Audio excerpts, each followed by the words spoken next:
I believe it necessary to question authority and not just accept what the media and the institutions tell us at face value. So now in the U.S. you have this idea of autistic spectrum disorders and Asperger's syndrome. And it's defined as something that's not a mental illness because it's congenital or it's supposedly genetic.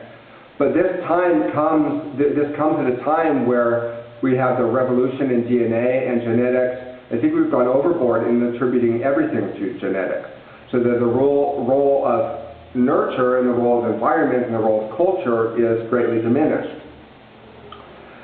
And the same publications and institutions that are now calling for Asperger's syndrome as a viable diagnosis, they're also saying that homosexuality is something that people are born with.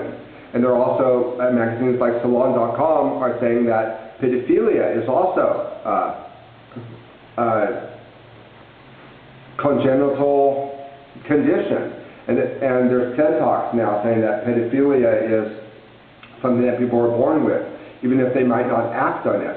But you're also seeing a rapid expansion of what constitutes homosexuality, autism, and pedophilia.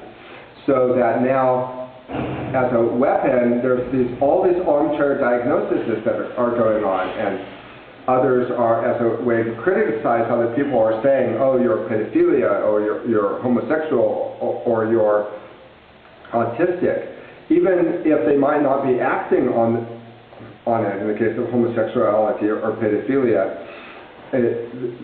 the intellectual framework is there where you're innately born this way. And and there's a rapid expansion of what constitutes all three of these things. For example, if you're an 18-year-old and you have a 17-year-old girlfriend and you get caught, you have to register as a sex offender for life and undergo therapy where you have to admit that you're a pedophile. That's just one example. And these same publications like Salon.com, they're saying that somebody can be diagnosed with autistic spectrum disorder even if there's currently no symptoms, but retroactively on the basis of there being past symptoms before this diagnosis was in vogue. And so it's really tricky, but if you diagnose something as a mental illness, I think it's more accurate, because then that's something that can be treated. And they're finding now that a lot of anxiety and depression are really digestive disorders. But by talking about it in terms of chemical imbalances even, or more so talking about it as something that you're born with, a type of fatalism comes in where it's not treated. Now, I know it's hard to believe, but there actually are modalities where you can take the guesswork out of healthcare, you can dial into the body and find out exactly what's going on.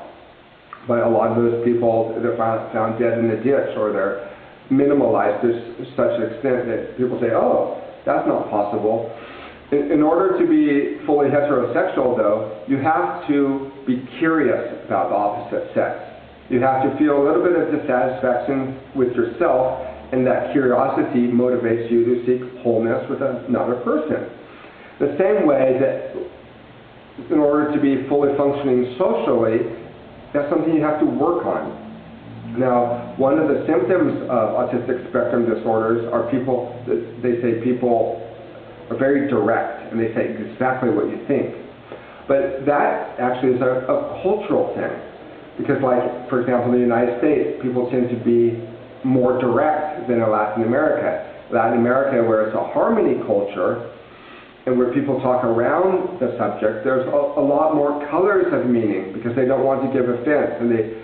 But it's understood that if you want to say one thing, you talk around the subject. And I don't, now living in Latin America for so long, I don't even think of it as indirect. I just think of it as good communication.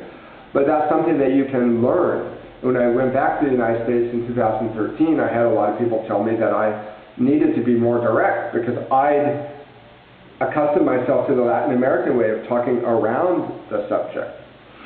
But now you're seeing that a whole new generation of people are being diagnosed with autism. But it's a way to get more state resources, with a way to get people more dependent on the state, and the underlying issues aren't addressed. So for example, and it's flavor of the month. 30 years ago, it was another flavor of the month diagnosis, like ADD, for example. But in all the talk about hyperactivity, they didn't address diet. So these kids were going to school and they were drinking lots and lots of soda at the cafeteria. They had artificial sweeteners, caffeine, lots of white sugar, and they developed hyperactive symptoms. I know, for example, if I drink soda, I start to develop hyperactive symptoms because these are excitotoxins. We're not supposed to consume them. Other people, that might not develop mental symptoms, but over a long period of time they might develop physical symptoms like diabetes. But I think we need to see the mind as part of the body. And if something's not working in the emotions or the mind, we need to treat it as a whole person, because the brain is connected to the digestion, it's connected to the endocrine system. These things are fundamental. And there are modalities that can dial in to the endocrine system, even though conventional medicine denies it. And it's really incredible, the discoveries in natural medicine, although it's being hushed up.